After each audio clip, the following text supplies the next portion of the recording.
I really got to fix the volume leveling on this. Welcome to Oh Brother News, where the intro music is too quiet. And always changing. And always, no, it's just been the same for a couple of weeks. But, anyways, I'm Gabe, I'm James. and we're brothers. We've been talking before we started recording, just burning good insights. So let's just get into it. Here's the laundry list of things we can talk about this week. So the big story is tariffs. Under tariffs, you have stuff like Trump at this cabinet meeting where he can't even look at the camera because he knows he's so full of shit. We have the Scott Galloway and Gary Stevenson kind of go over some of their insights from the latest Prop G Market Watch. There's Chat GPT, but bad prompts seems to have possibly been a source of the tariff strategy. Yep. There's the market manipulation and the tweets. So much scheme. We have my personal theory that is all of this chaos making the market sick so that you can sell them the cure just in time for midterms. Congress can be like, oh, we've found our conscience. Let's stop Trump. Look how much better everything is. All of a sudden, vote for us now. We fixed it. There's the back and forth distillation of the tariffs into a trade war with China. There's the way we're shitting on our allies, in particular Singapore. Related to China, there's the way that they're, talking about legalizing counterfeiting U.S. products and selling them for $5, 5 cents on the dollar, and I thought they just already did that. undercutting iPhones. There's this SCOTUS decision where they're going against Trump, saying that the government must facilitate the return of kilmar to the U.S. We've got to look inside a children's migrant facility. Spoiler alert, it's fucking terrible. There's an update on the Ukraine war. We're halfway through the list, just the list, by the way. There's an update on the Ukraine war. Russia signals no interest in a deal, so let's crash the markets instead. Seems like a great plan. There's the IEEPA, which is the what? I said that wasn't a plan. That was just dumb luck. I guess. Yeah, but there's the IEEPA, and it like a whole bunch of other powers that it gives Trump. I'm gonna read through that brief but terrifying list of extra horrible things he can do. There is the SAVE Act, or Handmaid's Tale Part 1, where the short version is it just passed the House, and it's going to disenfranchise, I don't know, some percentage of 70 million women so that they're not going to be able to vote unless they get a passport, which can take up to 6 months when the government isn't being doged. So, we'll see how that goes. There are mass firings at HHS. So, just throwing away CDC and FDA people. Like, you thought the flu vaccine not coming was going to be bad, maybe like I did, and thought, well, my grandma who is on cancer medication, and so her immune system is perpetually compromised, so she relies on things like a flu shot, and there isn't going to be one. So suddenly these small things become scary. So that's just like the tip of the iceberg, but we're firing all sorts of people. We could I don't even know if we're going to get to that. There's a new head of the Department of Justice. Yeah. James has a little more information on that one, and we got Laura Loomer picking national security chiefs. So that's cool. Where you were just telling me about tariffs, and in particular, like the one insight I want to make sure that you talk about is what you were saying about this piece that's been very underreported, because I actually hadn't heard it until you told me about it. So can you get into that again? Oh, are we talking about the insider trading stuff? Because I thought that was on the scheme stuff. Your head on there. The It was the piece about the increase in the interest rate when they started dumping the bonds. Oh yeah. All right. So here's the thing. All right. So Okay, just like Trump. take it from the top. Yeah. So Trump, obviously, on again, off again, stupid tariffs. Whatever. We've been talking about that for a little bit. Hmm. Everybody's been talking about that. But they weren't. Well, what enough people weren't talking about is why he called it off less than 24 hours after Caroline Leavitt very publicly said it at the White House, press room. I just spoke to Donald Trump. He has absolutely no intention of calling off these tariffs. No, there's going to be some pain, blah, blah, blah, but no way. He's going forward with it. We are not, no pause. They asked him literally less than a day earlier, is he considering a pause or anything to negotiate? What about these countries that he says, is kissing his ass, as he's put it, Because is there any chance of a pause while we negotiate with these people? Nope. President Trump said, absolutely not. Not going to pause, right? And the thing is, all right, when people dump stocks, usually they put their money in bonds, right? Stocks are volatile, bonds are not.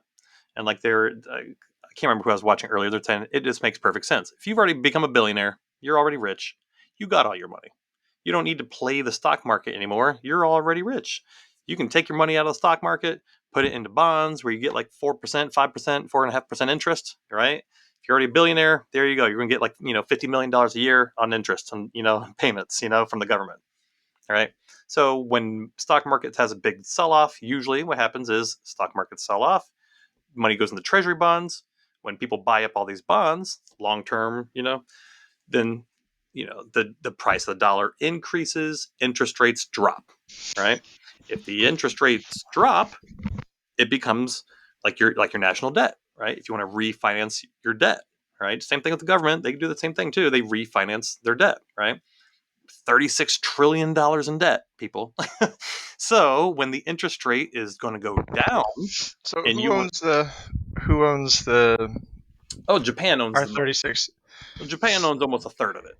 Okay, And then and China China owns a bunch, and then the China EU owns a owns, bunch. yeah, EU. Those are Japan, China, UK are the biggest ones, right? Um, anyway, um, there's a lot more. I have one here from billions of dollars, and when you have $1,079 billion, you're talking. I mean, that was Japan. That was as of shoot. When was this one? This actually it's up to date. I got that from the Treasury. Tickdata.treasury.gov. So whatever. Um, anyway, so yeah, they own a lot of our debt, right? They own that much of our debt. They own treasury bonds. So what you don't want to have happen is if you have the stock market crashing, right? You would expect people to go into your treasury bonds, which makes your interest rates lower. And if the interest rates are lower, then you can come out and say, hey, the stock market's not the economy. Hey, look at our interest rates are going down. This is great. We're saving money. Look at that. It's less money on your debt because if you have lower interest rates, then you can refinance that debt and you save money. But when Trump was just going stupid on his king powers, right? Japan called his bluff, and there's another. I think James Carville or somebody else. They said, Trump picked a fight with our creditors, and our creditors, just won. Because he picked a fight with everybody. In Japan, the rumor is it's Japan. I'm sure within days we'll know exactly which foreign country dumped a shitload of bonds, right? So much that the bond rates started increasing. Our interest rates started increasing because treasury bonds were going down. So the stock market is tanking, crashing. Then the bond market's crashing, tanking. There's a couple other articles. They said they're treating, like, investors are treating the United States like a developing country. You know what I mean? This is really Mm-hmm. weird. This doesn't happen with the United States because we're the the reserve currency of the world because Well, we're we're so stable. also on. God, I can't remember the acronym, but there's like the democracy Yeah, something. yeah, Like, are you a democracy? And yeah. We're falling on that too. Yeah. we're like falling on that. We're like even with Iran on, are we a democracy? Yeah. So, but long story short, though, and Trump admitted as such, the tarmac out there, whatever, he was talking, and they're like, why did you do it? Why did you do it? He goes, well, I was up at midnight. I saw what the bond market was happening. People were getting yippy. People were getting queasy. That's what he said. So in other words, he just said, "Oh yeah, I saw that they were they were dumping on our treasury bonds, making the United States interest rates start going way up." And when that happened, he blinked. He's like, "Oh shit, okay, the everything's going to crash." There's no way around him being completely blamed and just looking like a pariah if he's blamed for that, you know.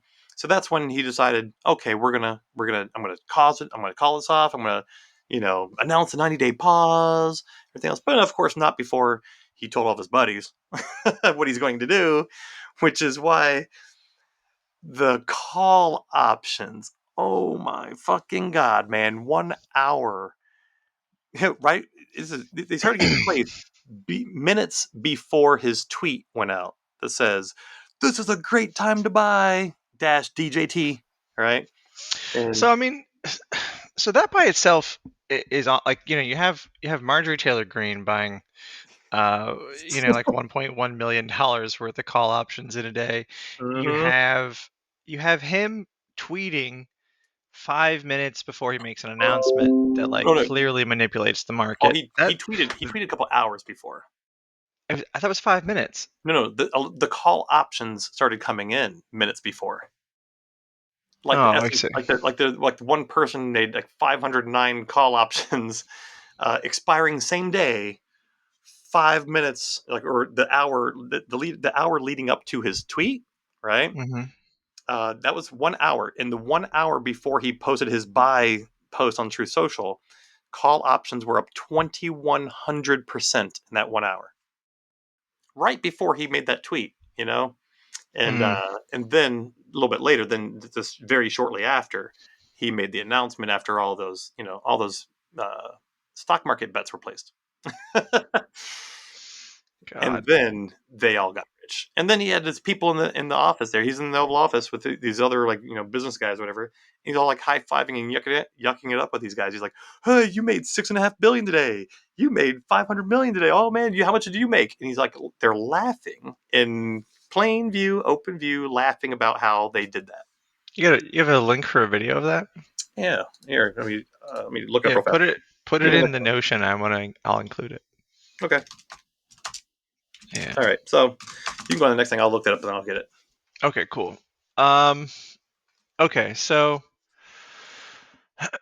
let's see. So yeah, I was listening to Scott Galloway, and I really need to learn his co-host's name on Market Watch. And then they also had in Gary Stevenson, and they were talking about the tariffs. And one of the things that they said was that, like, they were talking about ChatGPT as like the source of the tariff strategy, and you can go and put in a prompt, that's like make a tariff strategy based on trade deficits as the administration, something along those lines, and you can get this strategy. Like you get like the numbers back that perfectly match the numbers that they did. And then if you go a step further and you say like, like what should we do uh, if the economy starts to decline by this much, by like what if the economy goes down by 35%? What should we do? And um, it was like talk about like the pain in the short term, but like focus on the long term. Talk about like proposals for things you're going to do to like take away some of the pain and like supplement certain business sectors income, like exactly all the things that they did basically. So maybe they didn't go to chat gpt and say, give us the strategy to manipulate the market and then give us the spin to use after it goes poorly, but the prompts match. And the kicker is, like, they're not even good prompts. It's not even taking into account like a whole bunch of other things that you need to go listen to Scott Galloway talk about, because they um, like, I want to share the details, but I don't want to scoop it. So we'll have the notes for that. But like they go into even more detail um, on the ChatGPT part. Um, and then like I have this pet theory Because as you know, as we talked about with the Congress voting to have the rest of the session, the rest of the year-long session count as one single day, so that the Only as um, it relates to the Emergency Act, so they can't overturn the emergency. right, so they can't Yeah. overturn the IEEPA. Uh, um, For the tariffs. yeah, so like he's using this the Emergency by powers. invoking a national economic emergency under IEEPA, he can manipulate these tariffs. Um, but the Congress can call a vote and say, we're not going to like, no, we're going to take away this power. There's not actually an emergency, and they have to vote up or down on that, right? And you have to have the vote within 15 days. They didn't want to have the vote, so they said it would be one day.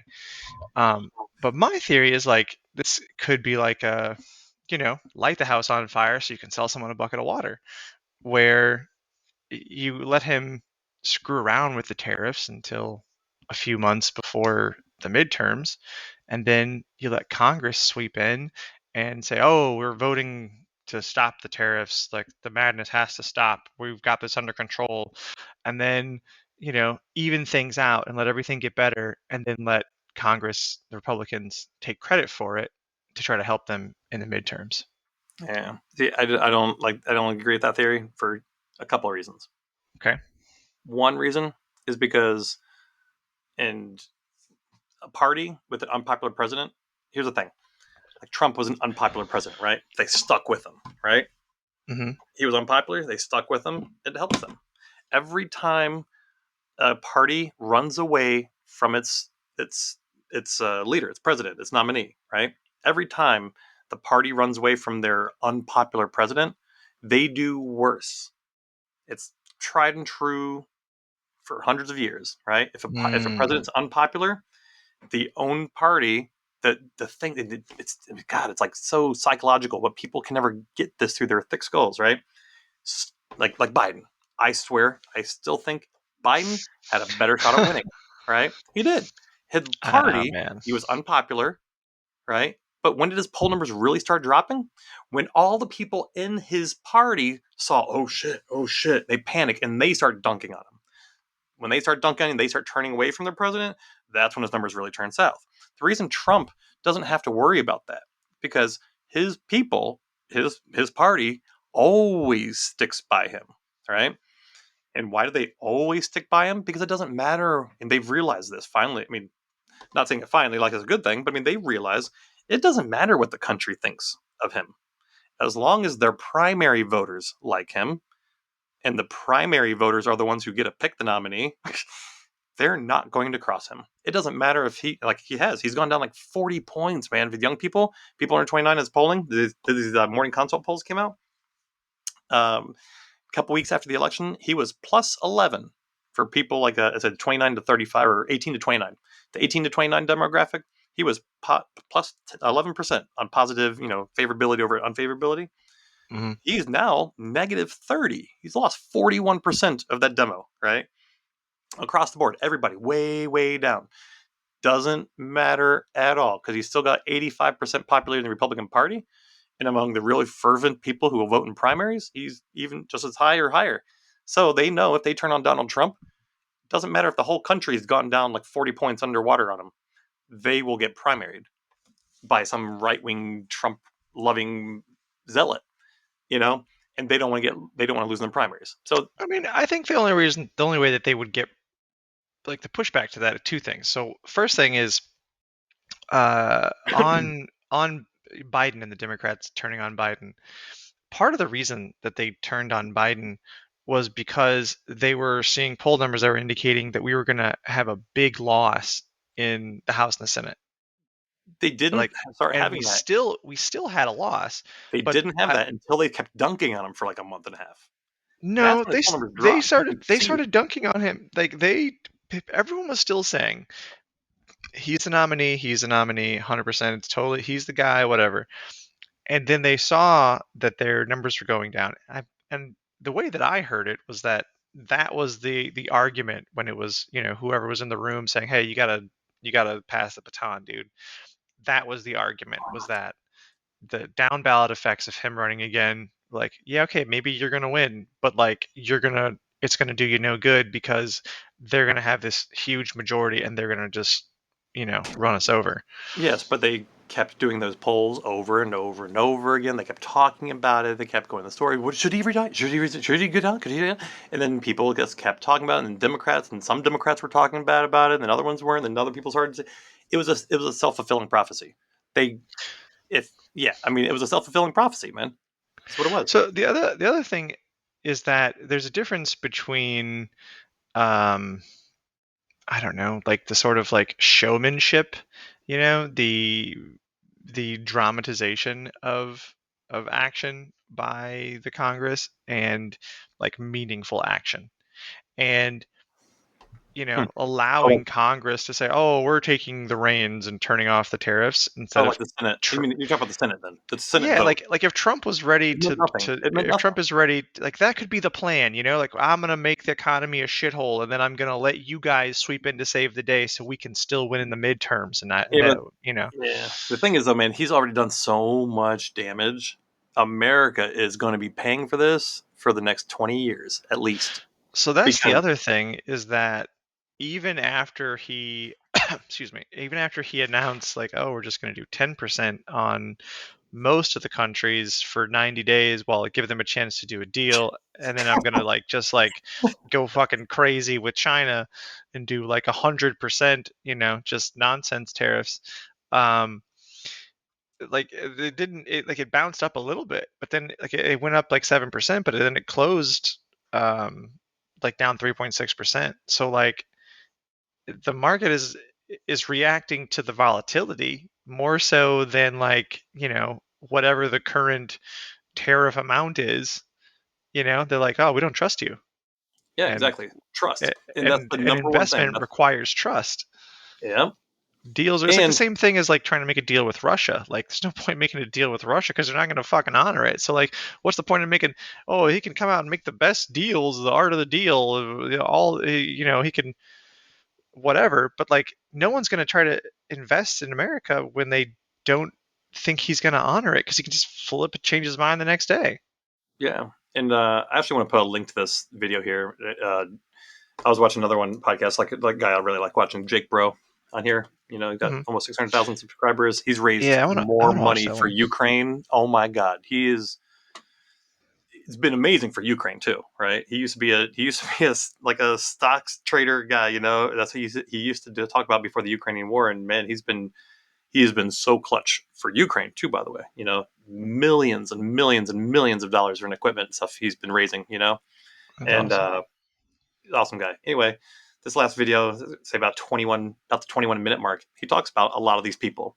There's this young 20-something-year-old girl who started her own business. She has like a little 2 minute. He shows her video, talk about how she's doing her own clothing line and things like that. She started trying to do the American dream, right? She bought $30,000 worth of fabrics and things like that from China, right? She already paid for it. $30,000. She paid for it. Her stuff has been on, in transit for a couple weeks now because it takes weeks to get here. And then he announces those big tariffs. Now 145% tariff on China. Right? She doesn't have she doesn't have another like, $50,000, $60,000 that she will have to pay to Donald Trump on his tax to actually pick up her shipment that she already paid for because it hasn't arrived at a Mm. US port of entry yet. So now she has to and she doesn't have the money. She's like, what am I supposed to do? I did everything here. I get this. I spent $30,000. I have all this fabric, everything coming here. And she's like, what do I even do? File I can't. bankruptcy. And she's like, I can't even return it. She's like, how do I even return it? It would cost thousands and thousands of dollars in shipping to return it. so she, she's like freaking out about what is she supposed to do. And there's other people. There's another guy who announced after the tariffs, right? After he talked about all these big tariffs, the guy had a plant in like Vietnam or something like that, and he announced he's going to open a plant. And then boom, he's like, all right, cool. They started making a factory in America. He's talked about all these tariffs and he was going to do. And then he says, okay, no, pausing, not going to do this anymore. He's like, wow, thanks a lot, Donald Trump. That really sucked. I just now inked the deal and put a whole bunch of money into a factory in America. And now you're just telling me I just lost a whole shitload of money because now you're just calling off the tariffs. So, I mean, he's making people mad on both sides because there's no There is no plan. When we talked about, you put the pause on it to work out a deal with these countries. I mean, that's what No, but that exactly, is but the spin. That's not. exactly. But what would the deal be for? What kind of deal would get Madagascar, right, or the people of Cambodia, What about you know, Singapore? or anybody, Singapore? Okay, Singapore, which had free trade with the United States, well, and no, whose no, economy is too small to like think about population. they The they population, export more than like their economy is not large enough exactly. for them to buy more from us than the amount they're exporting to us. Yeah, and think about Madagascar. Okay, they got, what is it, 28 million people, right? 28 million people. We have 350 million people. Okay, 90% of their population is in poverty. What kind of trade deal could we do with Madagascar that would not result in what kind of trade deal we could do, where they would buy an equal amount of stuff from us that we would buy from them? How are those 28 million people? I don't care what object it is. There's only 28 million of them. There's 350 million of us. I mean, this is the kind of Yeah, things that people have been saying now. It's like, yeah. he's doing all this based on trade imbalances, which mean nothing. They mean nothing. Trade imbalance doesn't matter. We can't grow bananas in coffee.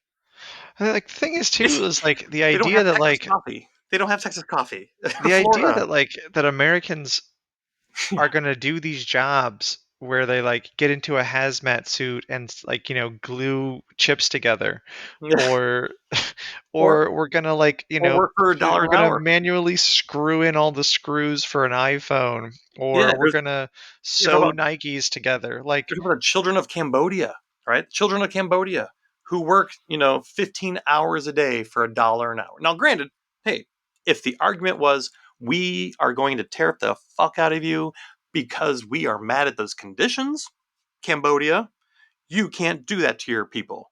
There's an argument to be made, right? But to just sure, say we're doing it because it's not fair. It's not fair that you don't you're buy taking our expensive advantage of stuff. us.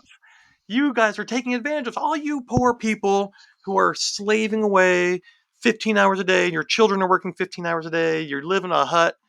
You are being very unfair to us by not buying what? Our Teslas? I mean, what's that family supposed to buy? I mean, I what? read a story about the iPhone, about like Apple, who was Yeah. talking about how for them to move, so like they have hundreds of factories making products all over China. They have some in India, but for them to move 10% of their factories that are doing stuff because it's not just like the places that are physically manufacturing it, it's also like the place where you're sourcing the materials from, right? And so then you have to switch to getting the whole product chain, because like it doesn't do you any good to to pay more, to import all of the materials for the iPhone and still pay a huge cost on it, a huge tariff, and then pay American workers to build it, which costs more, and then you're having to, tra- move the stuff back and forth a bunch. So like for Apple to move it, like they could move 10% of their supply chain over the course of like 4 years at a cost of like $34 trillion. Hmm. It's literally not worth it, because then the iPhone was still just going to cost more. Like the amount they would save by avoiding the tariff and moving here Hmm. is it like the amount that like the cost difference, right? It's cheaper to just move it to another different country that isn't China, like Hmm. India, that somewhere that's gonna, you wait for the tariff dust to settle, and then you move your facilities, your supply chain over there to somewhere else that's also in Asia, but just it's a country that has a better tariff deal than China has. Hmm. And it's the same thing with like Nike, because it's like even if you want to build those things here, the supply chain, it's not just like dudes in the factory and the stuff, the parts of the iPhone, the materials magically appear. You still have to get the stuff out of the ground and out of the trees and out of the whatever, and then refine it and then put it in the factory. And like the whole supply chain is over there. Yep. So it's not even going to do us any good to build factories when we still have to import all of the raw materials. And even if you did build all the factories, and they're not going to have people doing all that jobs, if you're going to build a brand new factory to build an iPhone, you're going to have a factory with about 4 people in it.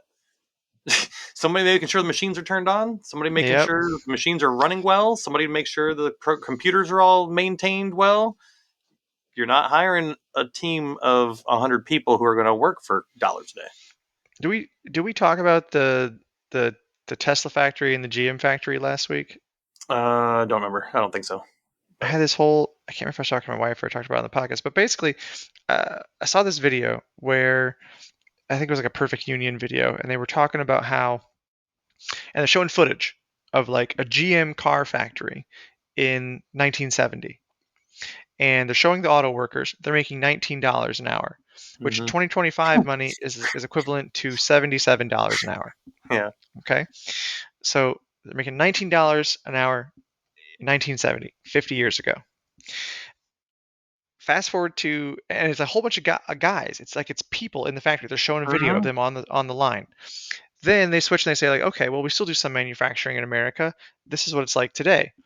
So what do people actually make, right? 30 bucks an So hour, right? so the wages are between 12 and 12. $31 an hour, There you go. and the average is $23.60, Yeah. which, So in a case you're third of what keeping it was. up, Third of is what a they used. lot is a lot less than 77.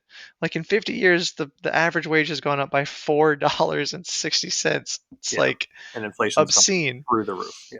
And if you look at like a Tesla factory, Well, it's this gas all prices. machines. Like it is 100% machines building the car, right? Mm-hmm. So the idea that like the skilled jobs are going to come back and people are going to work in factories is just nonsense. And the other thing is like Americans don't want to do those jobs because Americans are exporting things that have a really high margin. We're exporting financial services, we're exporting software, we're exporting social media, we're exporting, consultation services, we're exporting iPhones and cars and different technologies. Okay, and we're importing fucking bananas, That you don't grow know? here. They don't grow here. That don't grow here, and avocados that don't grow here. It's just like we're importing like paper goods and T-shirts and like stuff that has like really thin margins, and that it only makes sense to make it at all when you can make it really cheaply. Yeah. Like there's no point in making a T-shirt if it costs you $150 to make a single T-shirt. It's not worth. No one's paying $200 for a Target T-shirt. They're barely paying 15 to $30 for a Target T-shirt now. By the way, Okay. when they were making the $20 an hour, right? Hmm. And back in the 70s, just to give an idea, gas was 36 cents a gallon. Wow. Wow. Yep. 36 cents a gallon. Yep. By the way, the price of gas was actually pretty freaking awesome right up until George W. Bush, going back all the way from 1970. 1970 until 1999. From 1999, it was up to $1.18 a gallon. Last year of Clinton. But all the way from from 89 to 99, gas went from $1 a gallon in 89 to $1.18 in 99. But I think the price of gas Yeah, going up is actually a good thing to get us away from oil. And okay, before we get too sidetracked, I want to yeah, just go back a little bit to the IEEPA, because by invoking a national economic emergency under that, yeah. Trump can now deploy the military domestically, suspend labor laws, freeze finances, expand warrantless searches, Mhm. control domestic radio, social media, and broadcast networks. Okay? Like, it's not just about the tariffs. Calling it an economic emergency under the IEEPA gives him a whole bunch of like expanded powers. And when you talk about social media, you got to think about um, Mark Zuckerberg, and I think yesterday Meta, like I forgot to even put this on the list because I haven't really looked into the story. Like I heard it was going to happen, but didn't.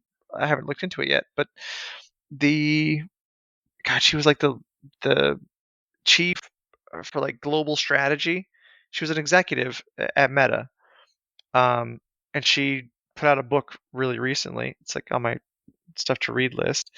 But she was testifying before the House Judiciary Committee about Meta basically selling out the U.S. to China. So like that happened yesterday. I still haven't. There's been too much other stuff in the news for me to get to that. Uh, but yeah, like despite cozying up to Trump, he's still getting hauled into Congress. You know, so they're still going after social media. Mm-hmm. Yeah, and they're going after anybody. Like you saw the thing with Christopher Krebs and Miles Taylor, right? He did an Ah, executive order. An executive order.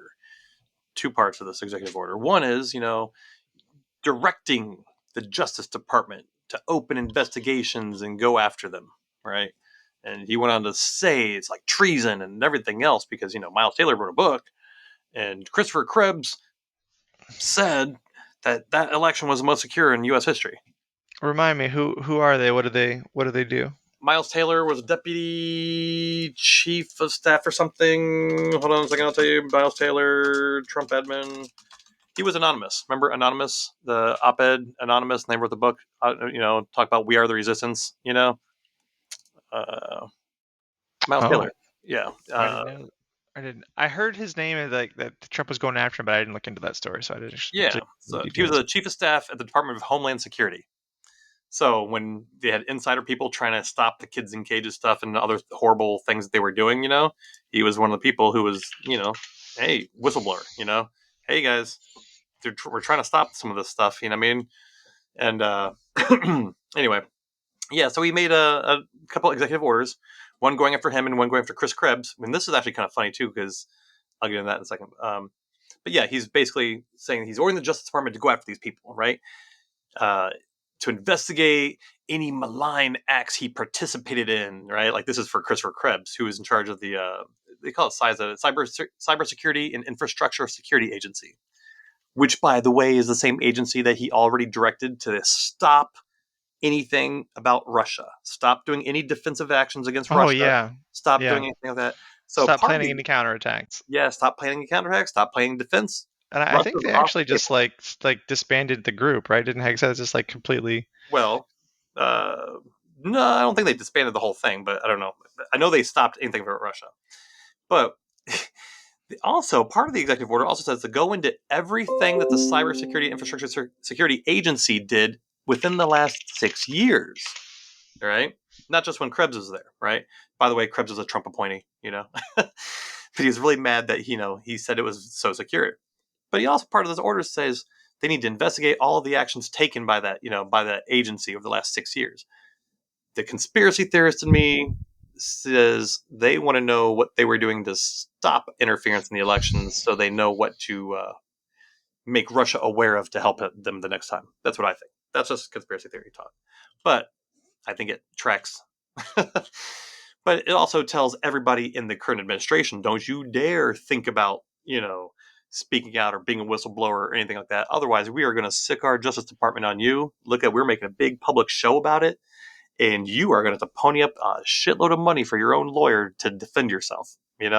Well, then on the topic of lawyers, they're also leaning Oh, yeah. on Oh, my God. lawyers and law firms that The help people, so they're call. making it harder for people to have a defense by making it Mm-hmm. harder for them to get a reputable lawyer. And this Yes. is the free speech president, and this is at the same time that they're also taking away student visas Yeah. from people for protesting. Yeah. And the other thing, here's the other funny and horrible things about it, too. Part of the other thing with Christopher Krebs is he also, and Miles Taylor, they've revoked all their security clearances, right? And also the companies they work at and anything affects them. Christopher Krebs now runs Sentinel One. It's a really, really huge like internet security company. You know, I think it's public information. I don't think it's any kind of secret. I mean, just to give you an idea of some of their clients, McDonald's. You know, everybody. There's a McDonald's. At government places. You know what I mean? Hmm. Oh, they can't operate there anymore. They can't have the software. It affects so much stuff downstream because it also removes all these other claims. It comes. It goes way bigger than one person, right?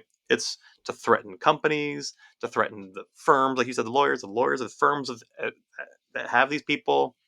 And you saw how they were going after the big law firms. Jerry talked about that. Like the other ones, remember those? Some of those law firms, Weiss, right? That law firm Weiss. Hmm. They were famous because one of their lawyers was uh, was it Weiserberg?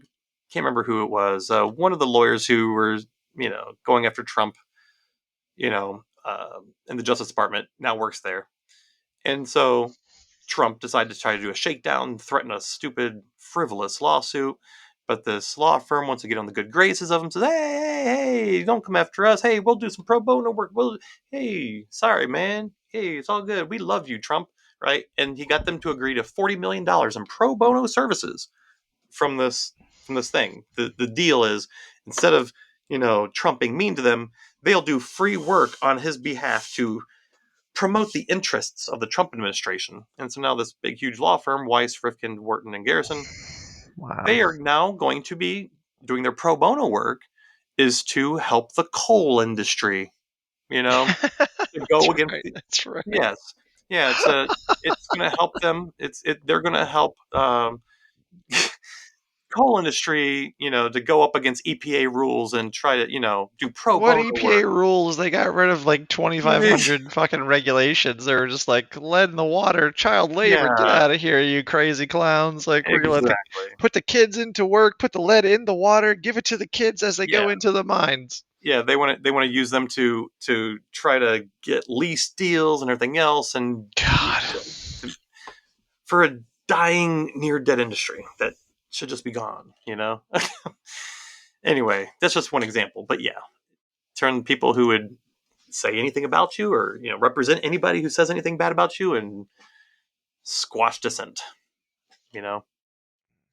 Anyway, we can So move on. But this yeah, kind of dovetails us into well, we could dovetail into a bunch of things, but let's dovetail into this SCOTUS decision. So on the tangentially related to taking away people's rights, he took this due guy process. who lives in Maryland on a protected status and um, deported him to CSOT in El Salvador. Um, just to recap his thing a little bit more, he's been here 15 years. He came to the U.S. Seeking asylum because in Venezuela, where he was from, the gangs were trying to extort his parents by threatening to kill him.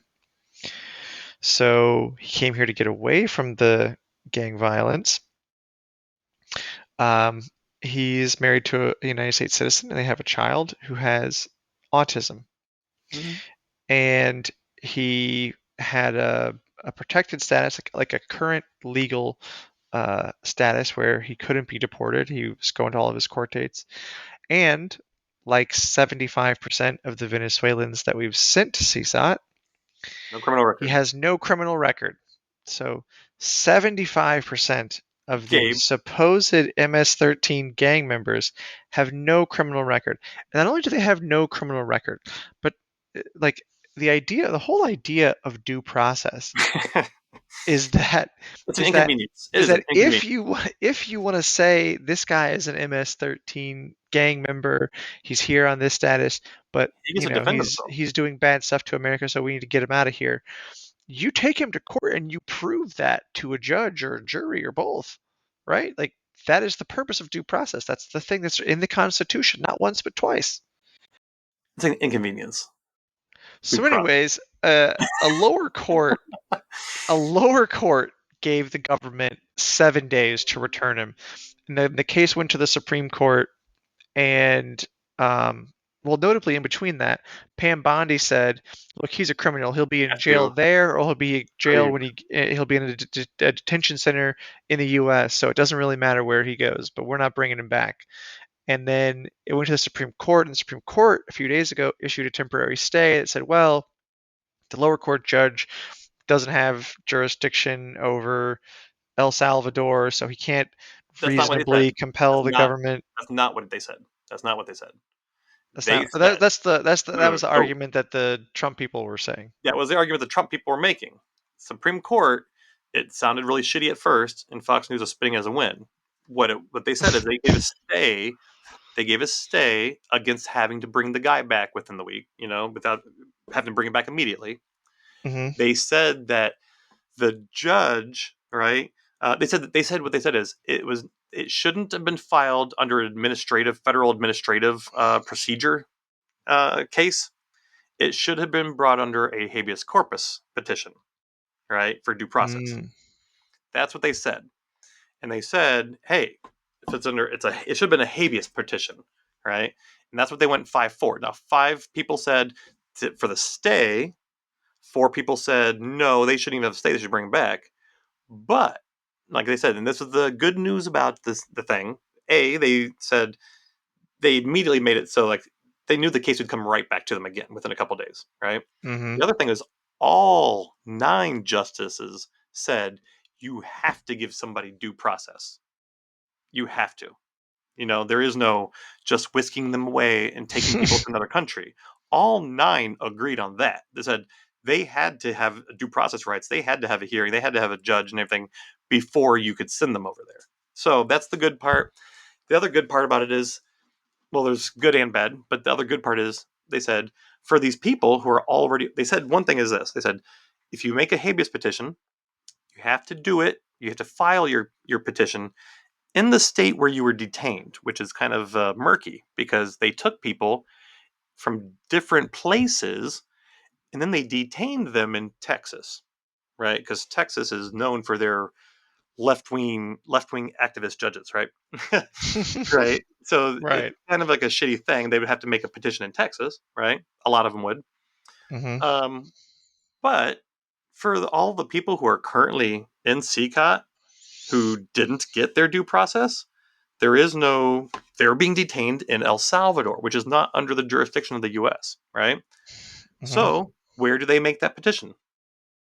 They have to make the petition in DC court, DC federal court. That's where it all goes. If something happens and you're not in a place like that, Hmm. that's where they have to do it, which means when those people make their new cases, it'll be right back for Judge Boasberg, who is the one who originally ordered them to return him immediately.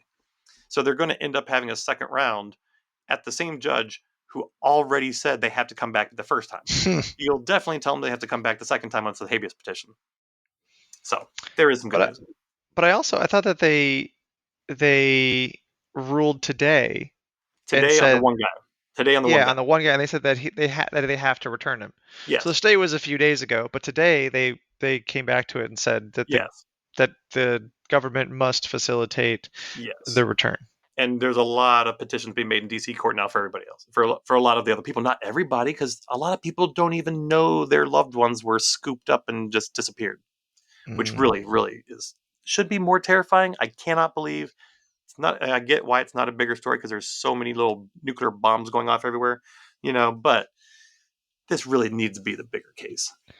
I'm I so mean, mad I've this seen isn't so bigger. many stories like related to this, like Mm-hmm. deportation stuff about like kids, Mm-hmm. like third graders being put in handcuffs and detained with like adults, Yeah. not their parents, but just like other adults who they're also detaining. Or Mm-hmm. like ICE trying to like break into someone's house. Like they're just going door to door, just like trying to break into houses to see if there's anybody in there who they can scoop up. And what's even worse about these ICE raids, what they're doing, A, they're plain clothes, right? They're Not not wearing, always. not always, but Not lots of always. times these Lots people of are in times. plain clothes With masks, with masks. like They're hiding not their face. they're not identifying themselves or showing any kind of ID. Hmm. And there's another thing too. If they do this in a stand your ground case, People have already won these cases when the police have come in there and they like blown away federal agents for not identifying themselves like the door trying to break in the door. That's Mm-hmm. justified. They are allowed to shoot them and kill them. It's a stand your ground place. They did not identify themselves. How are you supposed to know if it's a federal agent or somebody trying to break in there to your house? There's Yeah. no way for you to know, and therefore it is legal in a lot of states to blow these motherfuckers away. So if they're going to act like Russian secret like secret police, rounding people up, just wearing masks and throwing you in a van, people have the right in some states to kill them. I'm not advocating it, just saying it's a fact. Fuck around and find out. Yeah. know But yeah, your know your know your gun rights in yeah, no, your you're gun state. rights, man. Second Amendment, man. I was never a Second Amendment guy until this administration, but Well, that's when it matters. That's what it's there oh for. man, just can you just imagine that? I mean, everybody needs to really sit there and just really think. Just close your eyes and think about that. You're coming out of church, or you're about to go into court, or you're taking Going your to the kid to DMV. school, right, or to the VA, and a van pulls up and some fucking people out there with jeans and some fucking shirt and a mask on their face try and grab you and zip tie your hands and throw you in a van. What do you think is happening? You know, they don't say anything. They Yeah. don't tell you where you're going. They don't answer any questions. They don't show any ID. And that's legal? No, that's what they're Yep. doing. You Yep. know, yeah. And then like And uh, people get it, mad when we compare them to Nazis. I mean, and then like it's not just that they're doing that, but the then Nazis were like obvious the about it. next day, like you're in a holding cell, but the next day you're on a plane to fucking Texas. And then You the day know? after that, you're fucking going to like a torture gulag, a gulag. You're going to a fucking gulag in another country, and then the government says, well, can't do anything about it. They're not here anymore. They're in And another then country. so like on the topic of like people coming here legally. So there's this CBP app that hold on. Which, by the way, so we don't have dead air too. Oh my god, people need to remember. I think it just needs to be said. Seeking asylum is not a crime. It is not illegal. Somebody coming to our country to request asylum is allowed. They've just made it illegal. They just said, no, if you come here to Yeah, request asylum, nope, we're rounding you up. We're putting you in zip ties, and who the fuck knows where you're going to end up.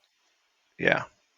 But like the CBP app was like a Biden era program put in that allowed I think 900,000 people to come in um, since January of 2023, and like from a whole bunch of different countries, South American countries, like people from Ukraine, a whole bunch of places. Um, and the idea was that like this app was going to facilitate this program where you would like set up your meetings for things, you would have a work status, and it was all going to be like you would be facilitated through the government via this app, this program. And they revoked all of those people. Like they sent out emails saying like, yeah, okay, time's up, you got to go, like you should self-deport. Yeah. Anyway. Yeah. So I'll attach this, but there's just a nice video also of like what it's like inside of a children's, uh, you know, jail, migrant detention facility. But it's a bunch of kids. It's like a massive room full of kids, Yeah. With a little all mylar. It's kids in wearing, cages.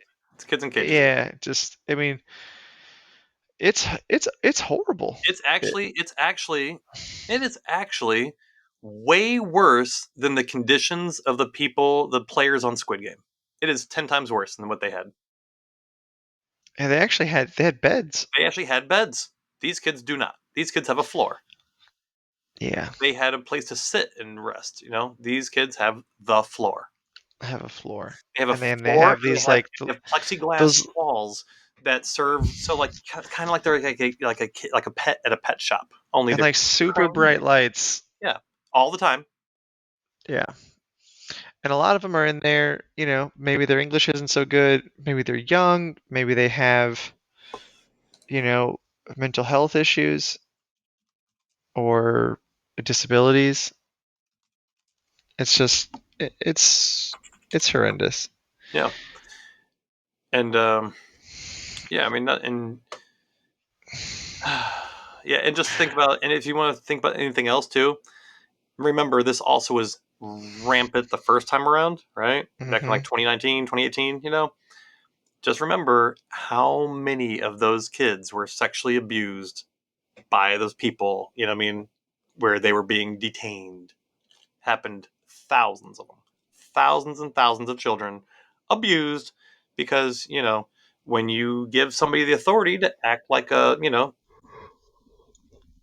these people have no rights. You treat them like animals. You do whatever they want. People can do whatever they want. They abuse them. They do whatever, they act that. And you're inviting people who like that kind of behavior to be able to have that power over somebody else, Yep. and they're bringing these kids in there, and these kids, they're kids, man. What are they going to do? At the same You time, know? in the video that I'm gonna link, there's an agent who's like, dude, this is horrible. I'm a dad. Like, he's the guy who works there. He's like, I'm a Mhm. dad. I have kids. Like, I don't want to see all these kids in here. This is awful. Like, Yeah. he's like, talk like the guard is like, this is fucked up, you know. And then so this actually dovetails perfectly. So it's not enough to like make seeking asylum or coming here through a previously legal means, but like now we took that away, so like now you're illegal if you stay, or like you have to, or we're going to try to deport you. It's not enough to do that Hmm. because Trump also wants to send US citizens to foreign prisons. He Yeah. wants to deport people who are American, who are just only from America, like Americans from America with not visas or green cards, but just Yeah. like Listen, yeah. full, I was born here, I'm a citizen. And He wants to deport them, it which starts is the same super way. unconstitutional because It starts the where same the with fuck do all you of his. deport them to? Exactly, and he starts it the same way he started everything else. Like you talked about, like, oh, maybe it'd be great if I could have a third term. Hey, maybe I should have a third term. Yuck, yuck. Really pretty funny. Hey, I was cheated the last time. I should have another term. They should give me another term. I know it's not really possible. I know it's not really constitutional. A lot of people want me to do it, and then the little comment becomes a little joke, becomes something else they come back to, becomes people's trying to actually propose a stupid law or something, and And you know honestly, he's like gonna. I hate the fucking dance because like we all Yes, know that what like he's as gonna do. soon as he says some dumb little haha thing, Later on, it's that's going to what he's be trying to to do. do. Exactly. He Yeah. tests the waters, sees what people says, see if people are really outraged by it or just kind of laugh it off. If he doesn't get shut down on something immediately, I'm going to go a little further. I'm going to go a little Well, further. This is the this is playbook, the authoritarian playbook. well, I heard this is like a Trump thing. So like I heard this a while It's the ago. authoritarian I playbook. can't Okay, just learned attribute it. the credit for this, but Yeah. it's like the grab them by the pussy leadership style, where it's like, in the tape he's like, "Oh, I moved on her like a bitch, blah blah blah. Took her furniture shopping." Um it's the same theory of governance, like you see it everywhere in everything that he does. It's like uh I will I'll talk about like, oh, sure would be funny if I Greenland. slept with my daughter. Oh, wouldn't it be nice if we owned Greenland? Ha ha. And then Greenland, and It's Greenland, then send JD Vance there, and then it's like, you're going to move on Greenland like a bitch. exactly. Now he's gonna move on Greenland like a bitch. So, And Denmark is gonna be like, NATO, what the fuck?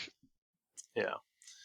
And Yeah. move on American citizens like a bitch. Oh, you're Miles Taylor. You wrote a book that was bad, that was mean to me.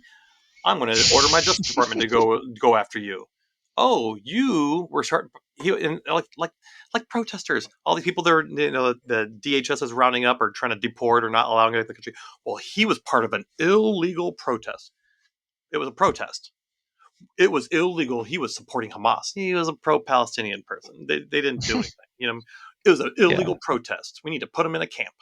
We need to do the Yeah. same thing. It's always a little, just keeps escalating, keeps escalating. See what you can get away with. Oh, you can get away with this. That's why they took it as a big win the first day when the Supreme Court said, "Hey, it should have been a habeas petition." Like, oh, Supreme Court said we don't have to return him. I mean, 3 days later they did, but whatever. Initially, I they're like, "Yep, mean, see, they totally exonerated. They know that Trump has the authority to do this." And then they started rounding up more people to try and send more people out of the country in the little window of time they had to do it. I mean, today it's a camp, tomorrow it's an oven. Yeah. Yeah, the Yeah, Nazis. By the way, the that's Nazis how it did not started. start. They started by just rounding people up and putting them in camps, and they weren't They and started separating by them. And yeah, deporting. They started by deporting immigrants. They were deportation centers. exactly. Same thing. Started the exact same way. And then they went after. First, you dehumanize Uh, them, call them then they names. then they went after the homeless and the mentally handicapped, Yeah. and then they went after political opponents and dissidents, Hmm. and then they went after the Jews, and then they started killing people. But the I think you brought this up, like we talked about this a while ago, but like Yeah. they kept the political opposition alive until they like lost the war, and then they killed them. But they kept them alive in the concentration camps for like years, Hmm. and they killed them right before they would have been free. Yeah. Just yeah. Either way, man, I don't get why everybody isn't acting. So, Like, but I on the mean, topic of like people acting, we did see the hands-off protests, over 1,200 protests yeah, across all 50 states, or even some millions, internationally. millions of people. Millions of people. Yeah, It's like we've been saying. Like I do love to see the pieces of like the playbook. Like a few episodes ago, we had like what the Democrats need to the do. first or second one. Yeah, the first or second. The second episode, I think I said it. I was like, "Hey, Divisible, Indivisible. Remember Indivisible? Y'all forgot about Indivisible? They were huge back in 2018, 2019. Hmm. And that's who organized most of this. Indivisible groups. Yeah, Yeah. yeah. And then the other thing is that like Democrats are focusing on social media. Mm-hmm. They're doing in-person events in like Republican areas. Cory Booker finally broke Strom Thurmond's record for the longest filibuster. Yeah, I just wish I Longest. liked I'm talking about. Cory Booker more. Like I like what he's doing, but like him, the politician, I don't really like. Why not? Oh, Um, I the only still thing that I have against him is that sounds too he, prepared sometimes, like too like he's trying to force it sometimes to make a. I really no, want to no, no, sound not inspirational. No, not that at all. Actually, I think he's a really good speaker. Like, okay, and I like the tone he hits, but it's just like it's the way he supports big money and Netanyahu. He's very corporatist. He's got uh, lots of corporate money. yeah. Yeah, Well, all right. Well, uh, he's too Hillary for me. okay. Yeah,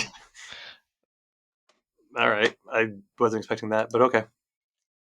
yeah, All right. Well, either way, yeah. He now long is the longest filibuster, longest standing talking filibuster. So it's good. At least it's yeah. No, finally that no was longer Strom Thurmond.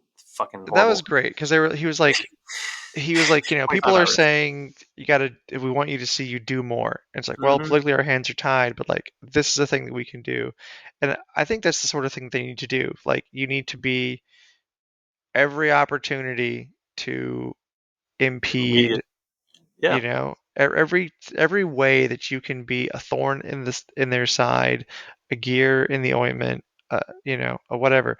Every way that you can be in the way, even if it's like temporary and ineffective, it adds up. And then the other thing is that because he had to talk for so long, he was he solicited stories from people in his district, and he was sharing a lot of the stories of constituents. Yeah. So not his district, his state, but like yeah. Now, So what I would have liked to have seen? It's because I mean, technically, like, they say technically it wasn't a filibuster because he wasn't trying to stop a vote. You know what I mean? He was trying to hmm jam up the whole, just jam him up for a day or two. You know what I mean? But hmm they weren't like scheduling a vote or something like that, right? But it did keep them from being able to vote and stuff. Why don't they just fucking take turns, man? You got 40 something Democrats in there. Yeah, I don't Let understand every that one of them either. just keep doing it. Just keep. Okay, can I actually point of Everybody just order? take a Can shift. I ask a question? And then boom, and the next one takes a shift every day. Once every 40 something days, a different person just speaks for the day, and you could jam them up for the whole fucking term, man. Why not, man? You would need Yeah, a I mean, well, cloture you could vote. use He could all a you could real use all filibuster and f- completely just shut down the Senate. Period. For the remainder of Trump's term, they couldn't do anything. They would not get any judges in there because you can't do recess appointments to the federal judges, right? Mhm. No, you can't do a recess appointment and get people cabinet position things. You can't do recess appointments on there because they're not in recess. They're talking right now. You know what I mean? You could Mhm. really jam them up. I don't see why they don't do a talking filibuster and just fucking keep it going for 2 years. You I know, don't know either. do I it. don't know either, but I mean, yeah, 50 That'd be people, great. 6-hour shifts, that's only 4 Exactly. people a day. And can you imagine it? And know what they all they have to do? They can just be talking about what Donald Trump is doing by executive order. It's not even you're not even doing anything. Hey, what are the Democrats doing? They're just spending the whole time talking about what Trump is doing by executive order, something they have no control over anyway, right? So there you go. Mhm. You're not blocking being in opposition, just stopping his agenda. You're just going to spend the whole time talking about what Trump is doing. You know, maybe in the process you do stop the Save Act, or you could stop other things from happening. You know what I mean? Yeah, Maybe. I don't know why they don't, Oh, honestly. I think they should. by And the even way, like yeah. even if you got like 5 or 6 people, You you could could go still a long go time. on for a long Yeah. time just splitting shifts between 5 or 6 people. Yep. Oh, I know we didn't talk about this, but I wish they would have talked about the big beautiful bill, right? That the House passed, their budget bill, right? Mm. That includes $5 trillion in tax cuts to the rich, right? It adds 5 another. point 5.4. Well, no. Well, about 5 trillion. It would add $5.7 trillion to the U.S. Oh, debt. that's what I'm You hearing. know, Okay. which is right now, like I That's what said, I'm over remembering. 36 trillion. You know what I mean? Mhm. But there was more to it. Well, there Uh, were some holdouts in the House who said like you're going to have to cut more. So there were actually 8 people who initially voted against it, and then Johnson said, "Oh, we're going to come back tomorrow. We're going to stop the vote. We're going to come back tomorrow." And mm-hmm. then it was only what was it, like 2 or 3 people voted against it, so they ended up passing it by 2. So Yeah, like there yeah. were, I Two think it was sixteen, 2 two forty. people.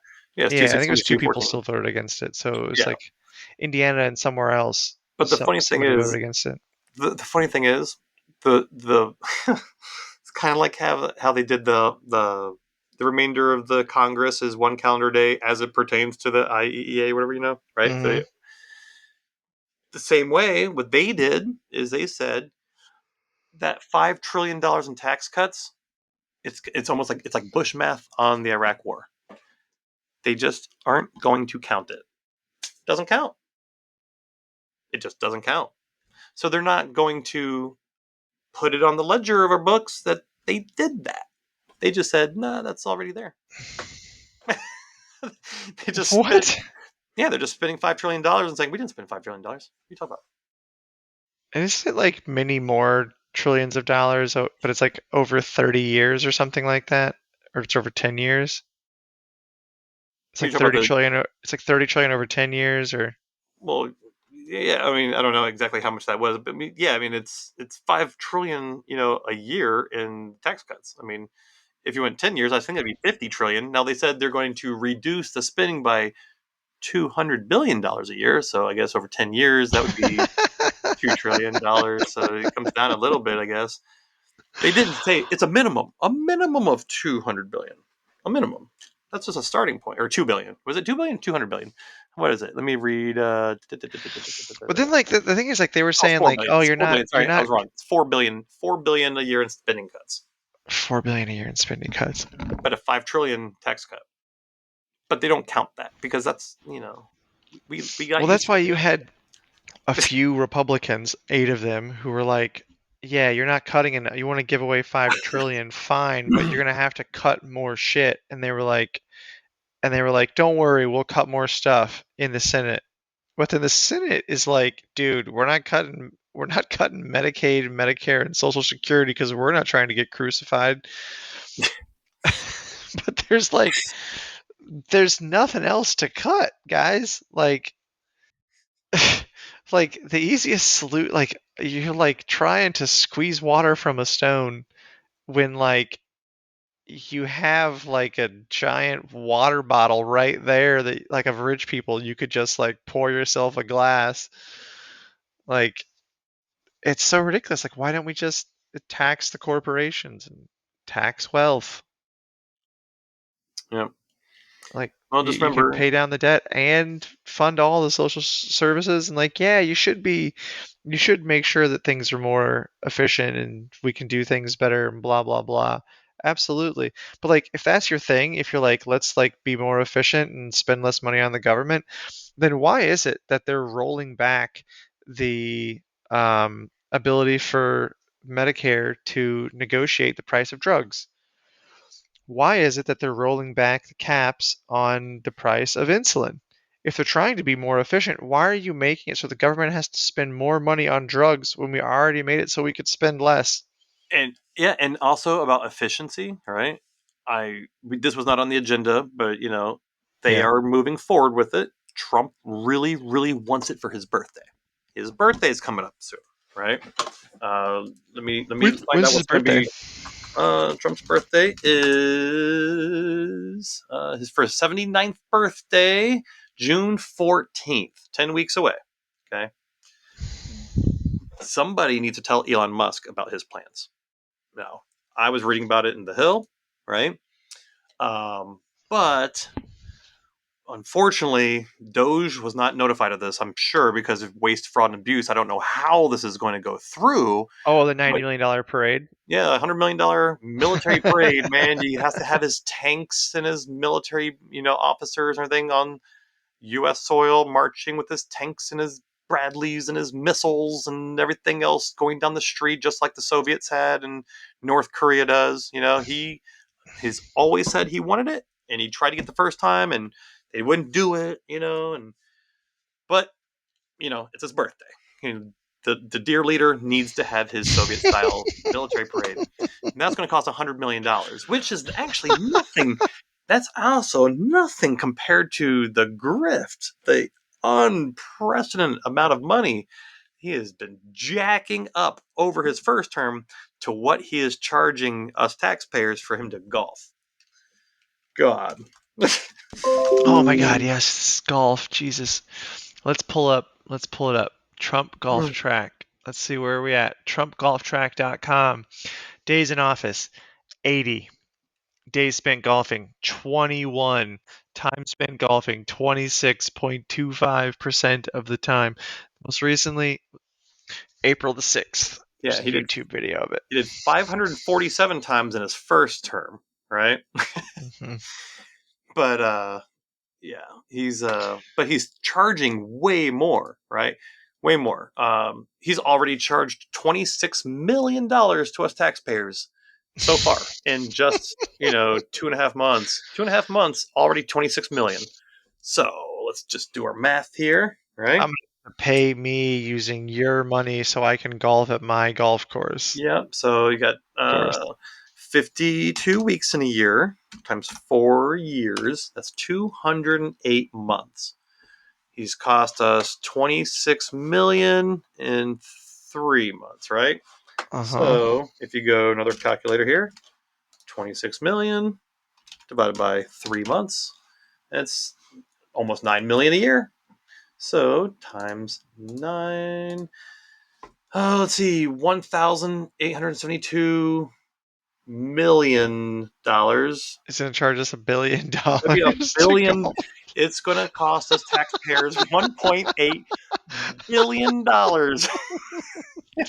He's on track to spend $1.8 billion of taxpayer money at his golf course. But hey, he's not taking a salary, he says. The first term, he said he wasn't taking a salary, and they found out that was bullshit. He was taking a salary. But you can take solace if he is, in fact, changing his ways and living up to, promises kept, promises made, and all that, maybe he won't take his salary, as president to make Oh up for my the God. almost $2 billion On he's going to take from us. on the topic of Trump grifts, like, well, okay, wait. I got two good ones actually. So like one is about golf. So like as the world was burning from the tariffs, he was golfing Oh yeah. with the Saudis at a golf tournament at his that he was hosting at his But own do you know what golf also course. happened that day? Do you remember what? And wait, hold on. And he's such a good golfer and definitely didn't just like He did grift know. this also that he like won every round that he played in and advanced to the finals. Like it's not enough for him to like steal a $1.8 billion so he can pay himself to golf. He also has to like bump up his scores so he wins. Yep. And don't forget, Oh, he loves our troops so much that he skipped what they call the dignified transfer of the 4 American soldiers who died in yeah, Lithuania, right? yeah. And by the way, if anybody hasn't seen it, Lithuania, man, oh my god, they really did try and go all out for these Americans. Yeah, They they all had had like a American whole they had flags, all the blocks and dignitaries and blocks like people everywhere out there, lining the and people streets and people are all waving American flags, and some people are crying, and they're like, oh, and Trump went to go golf. like it like Lithuania cared more about their sacrifice and their service Yeah. Everybody than got mad. Trump And did. remember Donald Trump, by the way. He was the one who was blasting Biden because Biden made it a Checked point his to watch. always. Yeah, exactly. Yeah, Biden always went there when they were doing those dignified transfers. Biden always wanted to make sure he goes there. His kid is in the military and everything else, and he always Hmm. thought it was his duty. To be there to every time somebody's going to die, if they're going to die, and they're in the military and he's commander in chief. He always said it's his duty. You know what I mean? To be Hmm. there and give dignified transfer and everything else. And one time, while he was there, he glanced at his watch one time to see what time it is. That is worse than skipping it to go golfing on the taxpayer's dime that you're ripping off the country to the tune of almost $2 billion With on the pace Saudis with the Saudis. Yes. while you're cheating. And then Yeah. okay, so on the Yes. topic of Oh, while here we're we on go. the topic of Trump grifts, this was actually the first thing I put on the Notion, and then something happened and it like got eaten, and I forgot to go find the link and put it back. But Mm-hmm. they're also they're they're making it so that they're not going to prosecute people for cryptocurrency crimes, Oh yeah, of course they. and then they're President. also making it so like Trump is like disallowed from being able to sell his currency, like his Trump coin, but they're making it so like he can. Yeah. Well, yeah. Well, that So wasn't. I remember about that one. I remember that. I didn't think there was ever a problem with him selling his Trump coin. I remember it was a thing with his Truth Social or Truth Media or whatever they call it. The oh, I thought Truth there was Social. something with the Trump coin. Okay, maybe I'm The wrong Trump about coin, the. no, the Trump coin is just a straight up total grift. I mean, that's just and the Melania coin that Melania Yeah, did. Yeah, you just want to give him a couple. You just want to give him $100 million. It's super easy, and no one will ever know yeah, that it I was mean, you. exactly. That's why they're getting rid of all the laws around crypto, and remember he gave Yeah, the pardon to the one guy. the Silk Road guy. I'm not even talking about Pam Bondi's brother, who he gave a pardon to. He sold a pardon to. I'm not talking about him. The other guy, the guy from oh god, what was it Silk Road Pardon? What was it called? No, yeah, the Silk. The There, Silk that's Road not. Pardon. Yeah, Ross Was it the Ulbricht. Silk Road guy? Yeah, There's another guy. There was like he also, another crypto guy though yeah, who had Ross like a Ulbricht. big. Yeah, it was Ross Ulbricht, the Silk Road founder. Yeah, the guy who had life in prison. We talked about that one before. That was in the same round as the whatchamacallit people, um the January 6th people. Yeah, But I know what you're talking about. There was another guy. There was specifically a crypto guy who was being investigated for like some huge amount of fraud, and he like grifted him $10 million or something, and then they were like, "Oh, we're no longer prosecuting you. We're yeah, just dropping all the charges." yeah. Yeah. They're Yeah, dropping every Law and Order, man.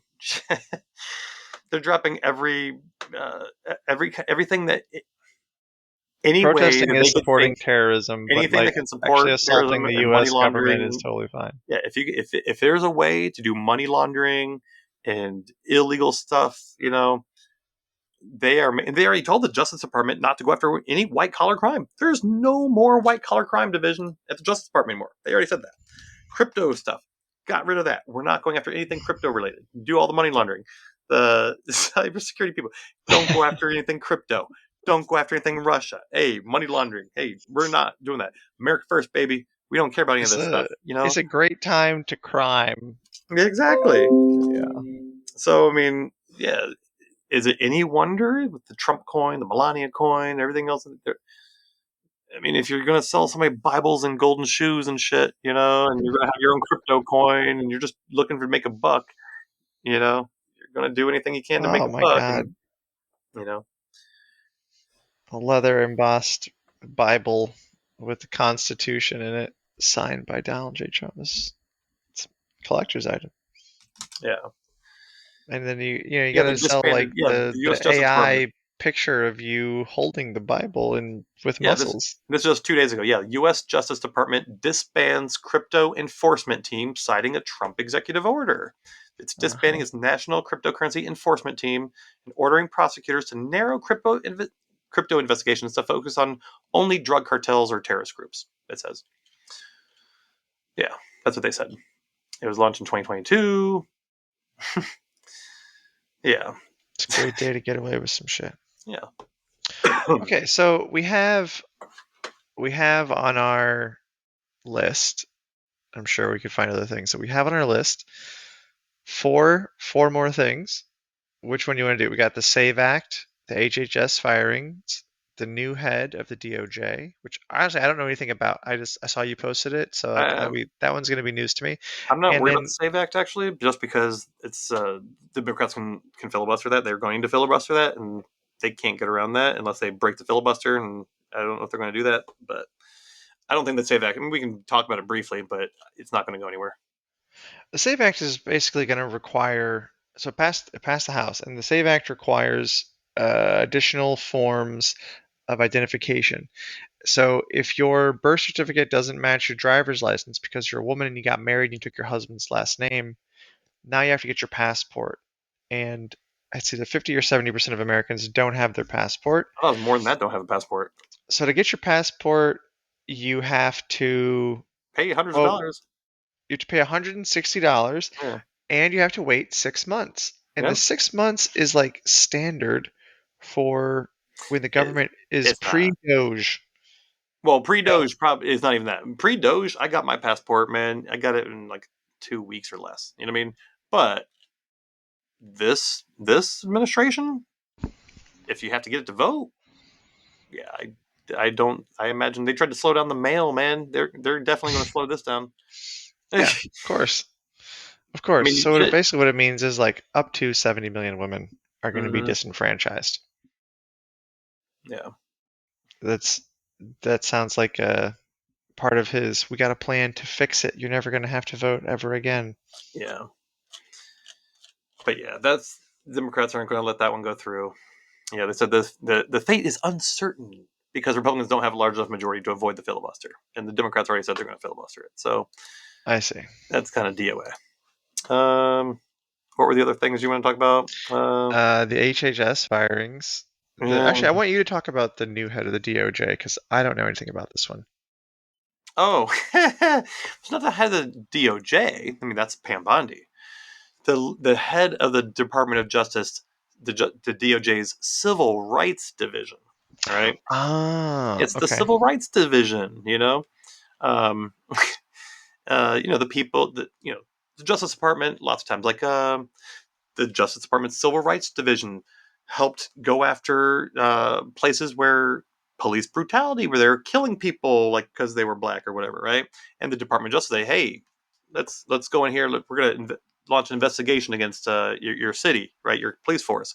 And they would do those, agreements. Like they'd have to, what's it called? God, I'm trying to remember the name of the agreement. Like in St. Louis, they had it too. Um, where for like 10 years they have to okay everything through the DOJ to make sure they're not infringing on people's civil rights, right? They're not targeting people, they're not doing anything like that. Anyway, DOJ, Hmm. their civil rights vision, that's what they do, man. They go after make sure that places are protecting people's civil rights, right? And so this woman, her name is Harmeet Dillon, right? Mm-hmm.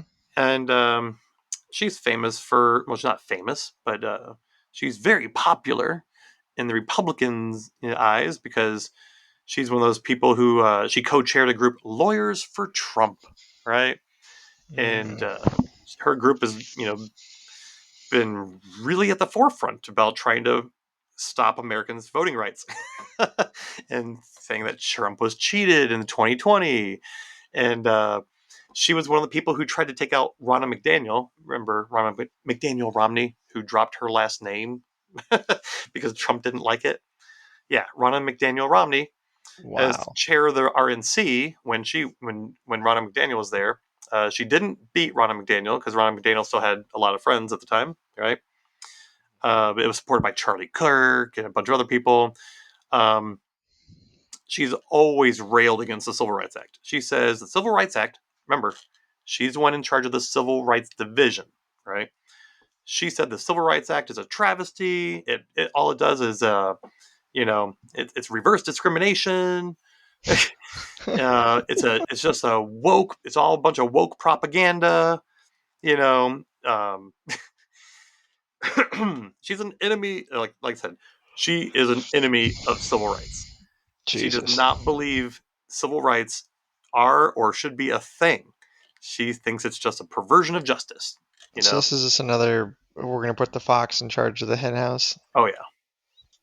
God, it's But just don't like the worry. oil lot. There's like his new But don't oil worry. lobbyist in the Hey, EPA. at least the Department of Justice, at least the Civil Rights Division, is not responsible for making sure that you can protect Americans' right to vote. Oh wait, that is part of her job to make sure that Americans' right to vote is protected. That's also her job. On the topic of civil rights and like the stuff that happens with police, I saw this horrible video. So what happened is there's a family, it's like five members of the family. It's like I think it's like grandparents, parents, and like a brother or sister, something like that, are outside in their yard and they're talking to this young man who's, depending on which member of the family you are, he's like the son, the grandson, the brother, and he has autism and he's having a confrontation with his family and he's holding a knife. He's not going after anyone. He's like in the yard, away from everyone, and they're trying to talk him down. And I guess there was like some yelling. So the neighbor across the street called the police. And the neighbor across the street is filming when the police arrive.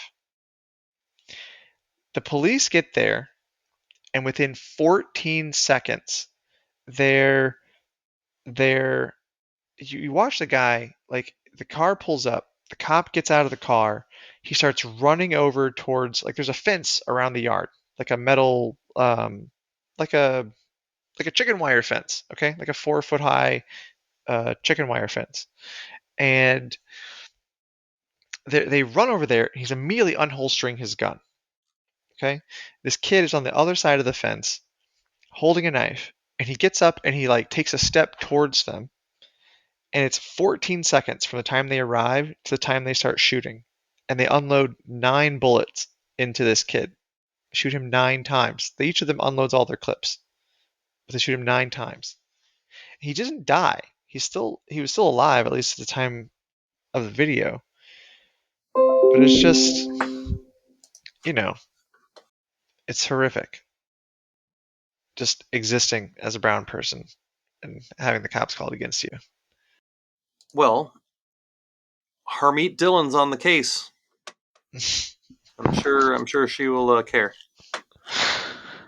Oh man, like it's so bad.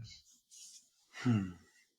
Yeah, that happens. I mean, yeah, that happens all the time.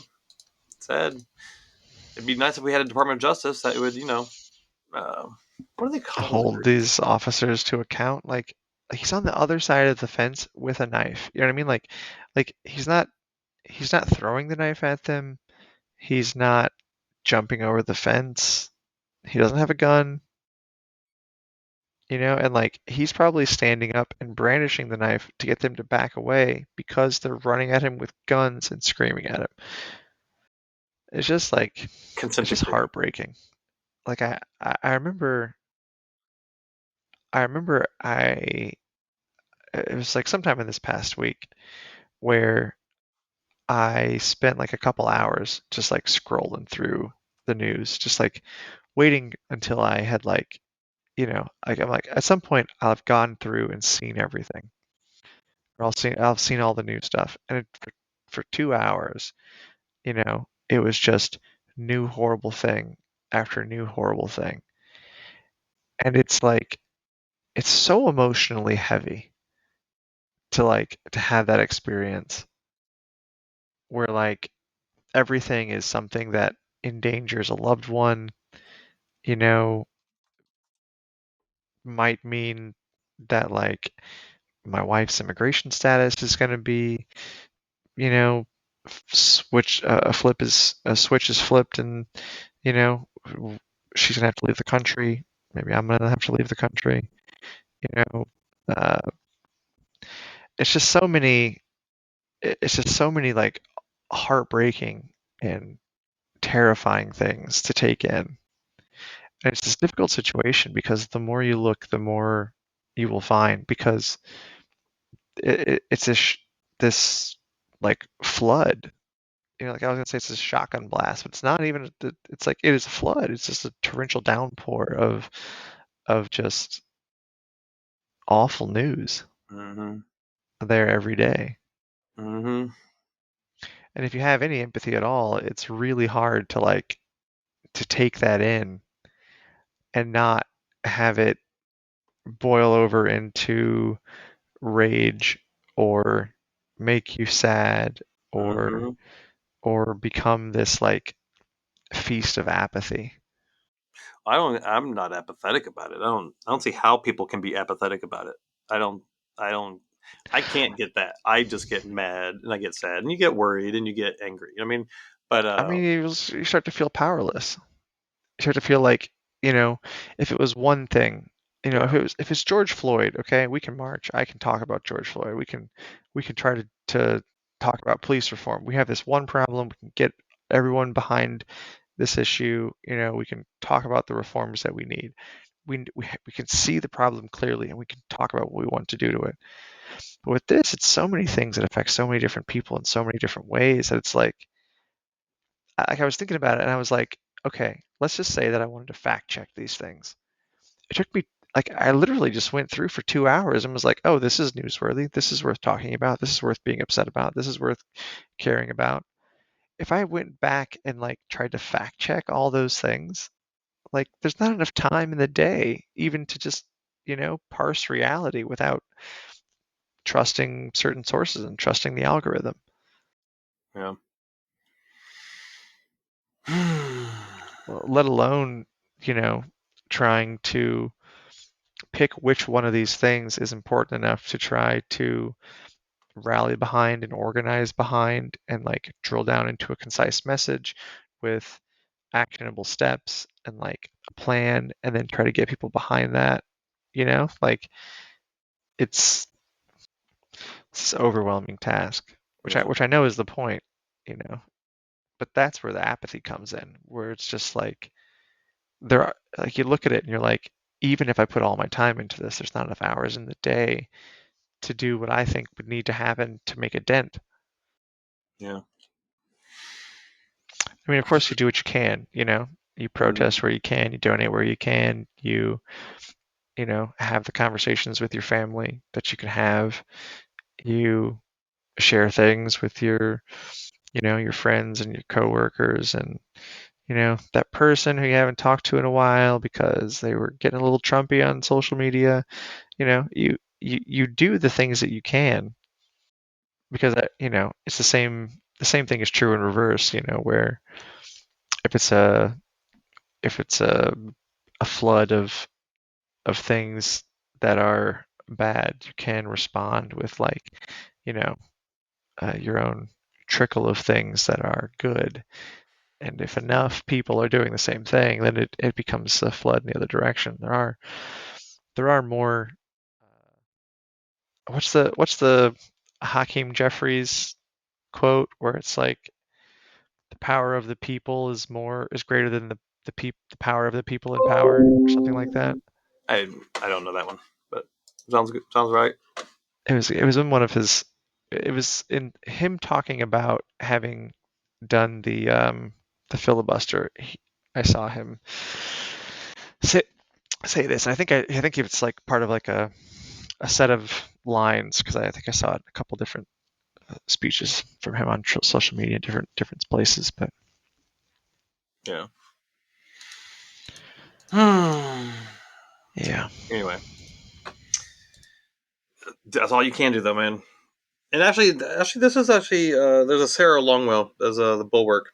They were talking about this, and she was actually making a good point today. She was talking about how because Republicans, they're talking about protests and like these guys in the Bulwark, right? They were all Republicans, right? And they were all talking about the Republicans' DNA, man. They're not wired to do protests like lefties are.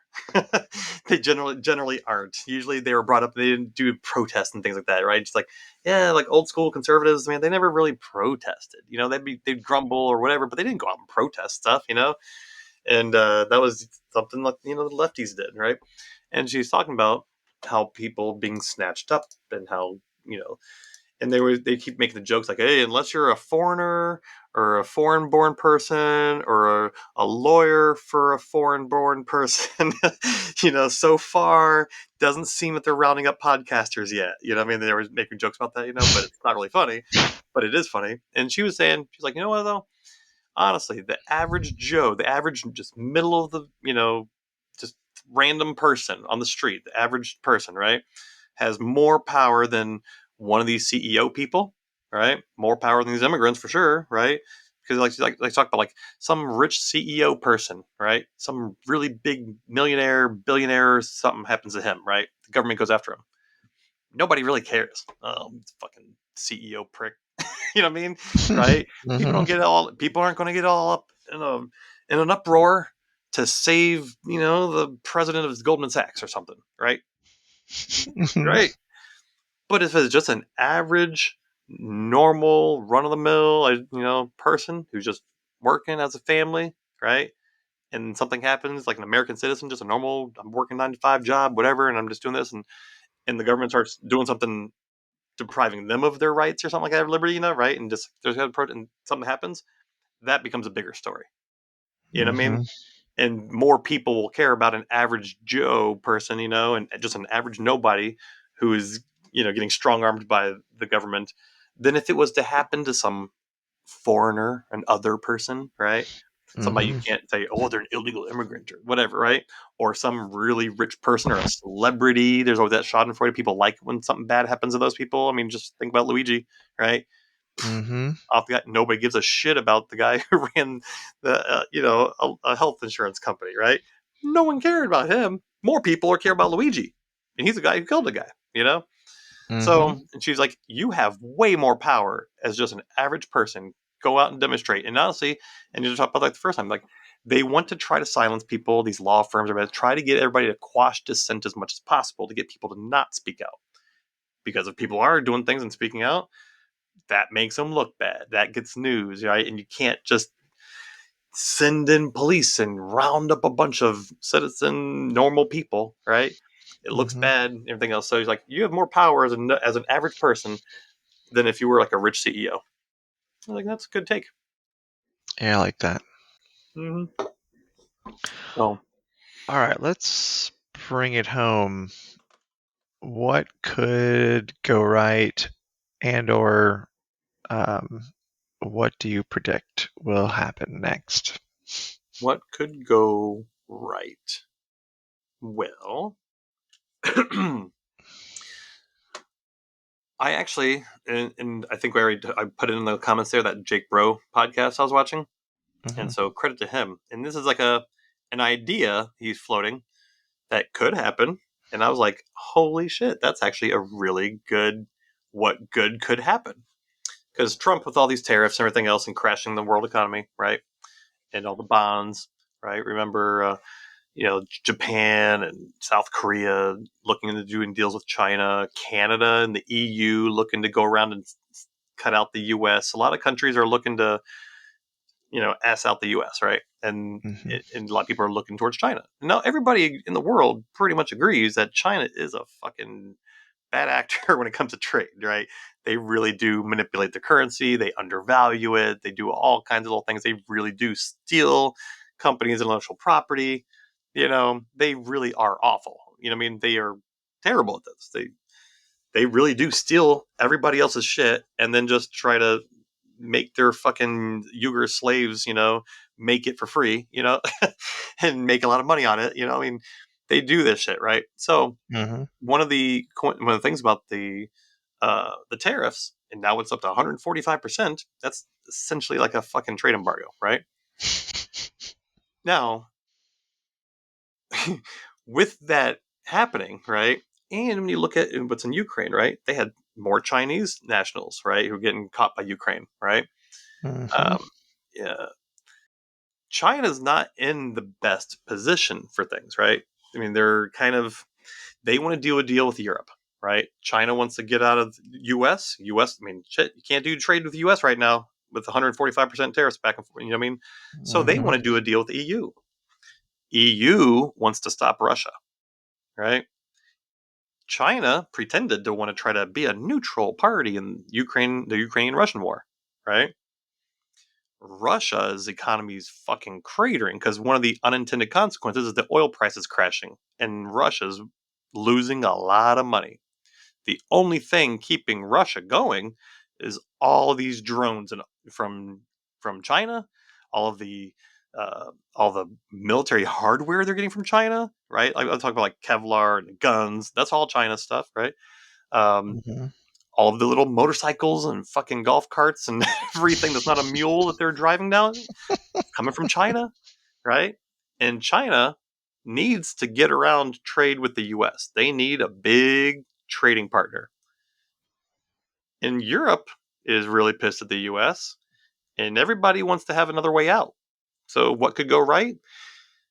EU could go in and say, hey, yeah, fuck the US. China, you agree, fuck the US, right? All right. Hey, you want another big, huge trading partner who's just as big as US? We want cheaper shit. We want Russia out of Ukraine. Cut them off, right? Mm-hmm. It could actually lead to a good peace deal between, not a, I mean, Russia's still your neighbor, but it could actually lead to an end of the war that might be a lasting one. If EU's really stepping up and supporting them, they make deals with China, China stops supporting Russia, it could be an end to the war. Oh Inadvertently, man. Trump could end the Ukrainian-Russian war by being a fucking idiot and just crashing the price of oil. Now, in the process, it's not great for the United States, but it could be good for Ukraine, and that's still a win. That's something good that could happen. Yeah, no, I love that. That's great. Yeah, So that's the that, best. What could go right? I think we've heard yet. I like that a lot. yeah. So that's what I think, and it's actually very plausible. You know, it's plausible. China needs to do deals with people. So, Okay, I had one of each, mhm. and as I was listening to you, I'm tired and it left my mind. All So I'm right. gonna do a prediction because I remember that part of it, and my prediction is really simple, uh, and it is just that the U.S. is gonna go into a recession. Oh yeah, I big mean, time. as I've heard that Oh yeah. the impact of this trade chaos, and especially the stuff with China, is like there are people. I was reading an article. People were talking about how, as like a Chinese importer or like someone who imports from China, um, they were dumping whole shipments.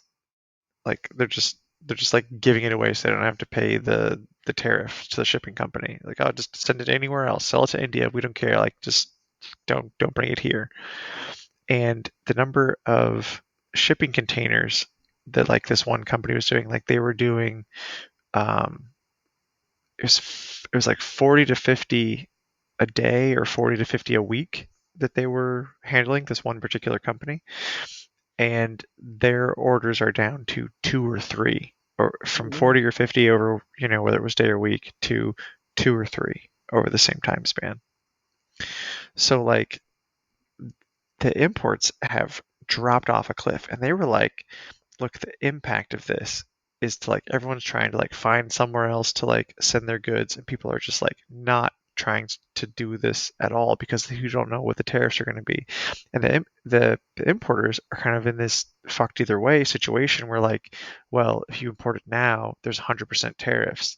But it could be that, like, in a week, there's a 400% tariff. So you should import it today because it's going to be way cheaper than doing it a month from now, But, like, it could also, like, they could make a deal and then it could be 50%, So, like, there's no good solution. So the best solution is just be like, well, just stop trading here and just give it to anyone else who'll buy it, Yeah. you know? And, like, the effects of that, and, like, the knock on the rest of this stuff is going to take more than a year to recover. Like, we're just, like, the stock market is like the first sign. That's kind of like the canary in the coal mine. Like, the stock market isn't a good picture of the economy, but it's a good picture of where the economy is going.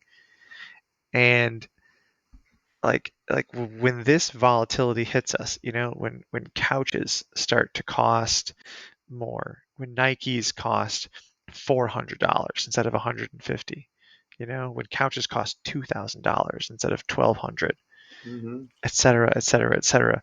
When every paper good you buy, like, somebody did like a items of Costco, how the tariffs are impacting those particular items, Mm-hmm. and it was like toilet paper costs, for like the big pack, the Kirkland brand costs, $26. With the tariffs, it's going to be $38, and just, like, on and on, item by item.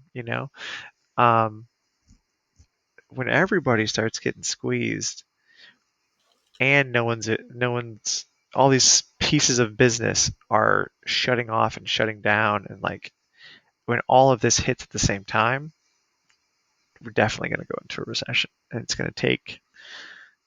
not going to be an easy bounce out because we're biting all of the hands that feed us simultaneously.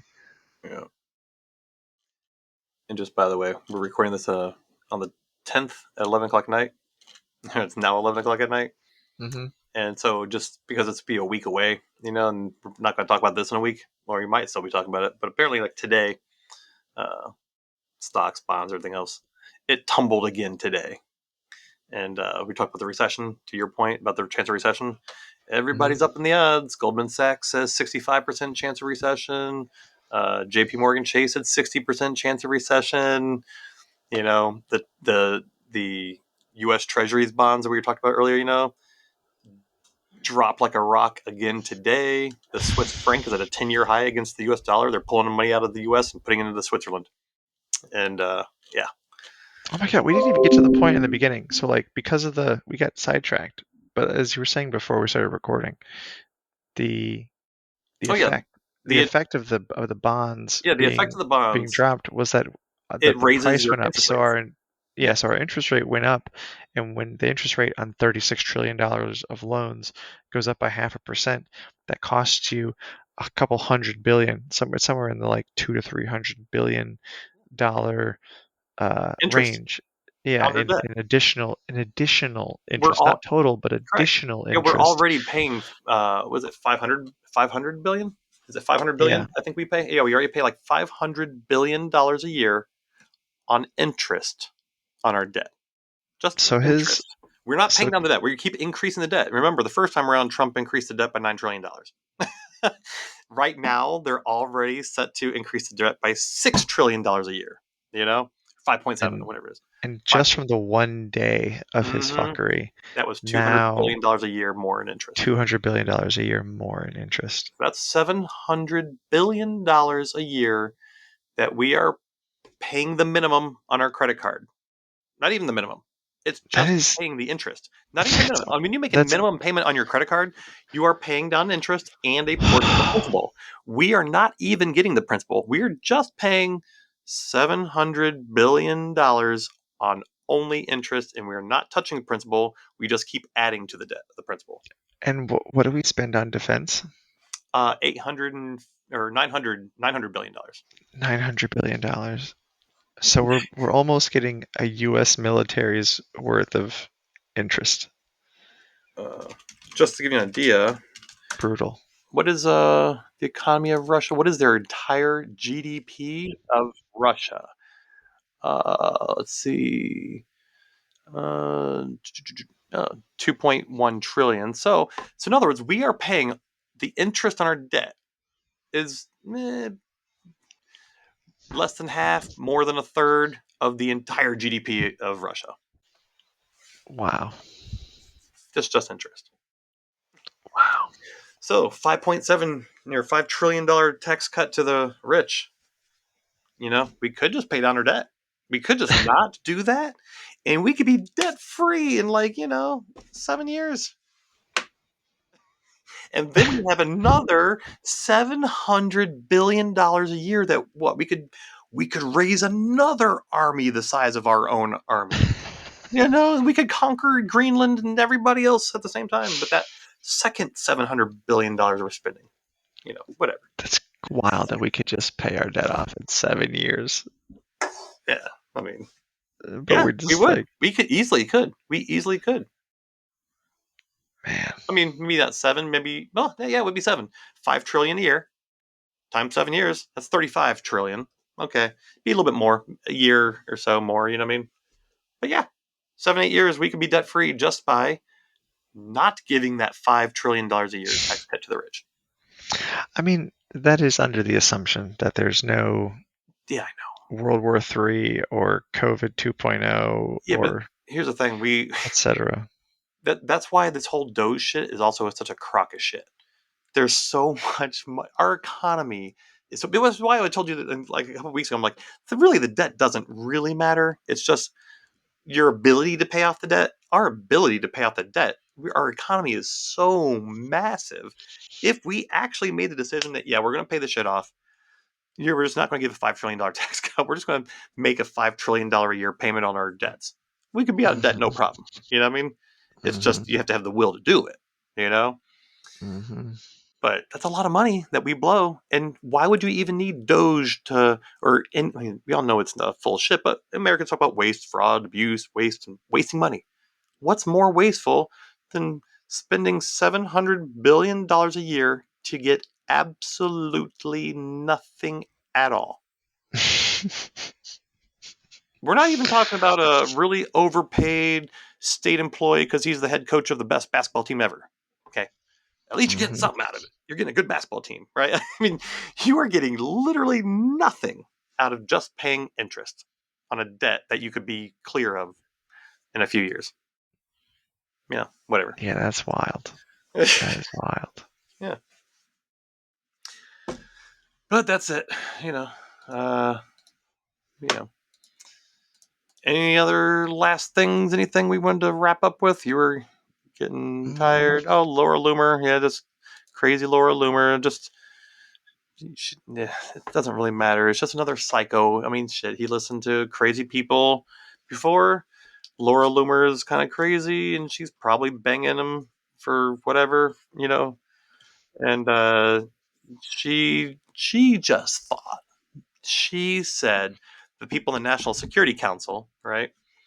She made sure to make a point to go tell Trump, her findings. Her findings were that these people in the National Security Council are not sufficiently loyal to Donald Trump. They may not break the law for you. Gotta get rid of them. So he did. says says the blogger. Yep. And just in case anybody doesn't remember, just because I say the name, like everybody knows who the name Laura Loomer is. She's the proud Islamophobe. 2017, she said she's pro-white nationalism. Right. She says 9/11 was an inside job. Right. Of course. Of She's course. so racist that Marjorie Taylor Greene said that she's a fucking racist. It's pretty Yeah. damning. And all through the campaign and everything else, and she's been just glued to Trump's hip, I'll say. You know what I mean? Hmm.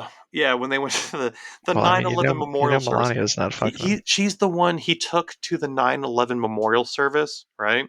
On 9/11, that made them just lose their fucking minds because she's the one that said that 9/11 was all fake, it was an inside job, all that shit about it. So when he took her there and she was like attached to him. Like, if she wasn't fucking him, then she's at least blowing him.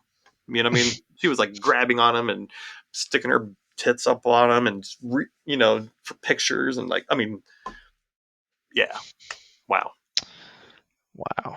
So, but that's who's now calling the shots and saying who's you know loyal or not loyal, and who he needs to get rid of. I wonder if she's another one of these bloggers who's getting paid by Russia. Probably. I mean, she's been around for a long time, but she's a psycho, though. Anyway, anything else you want to talk about? No, I'm tired. Feel like we actually hit the full list. I don't even remember the last time we hit the full list. It's been a while. All right. Well, good show. Maybe, I don't know. As her 19 subscribers now, something like that. 20. Yeah, we're up to. I think we can Double safely say digits. we have fans now. Pretty Yeah, soon, we'll be able to say we have dozens of fans. soon. Soon. Soon Very we'll be able to soon. say that. Very soon. All right. All right. Well, good night, everybody. Good night, everybody Good luck. listening. Good luck. And see you next week. Talk to you See you later. next week.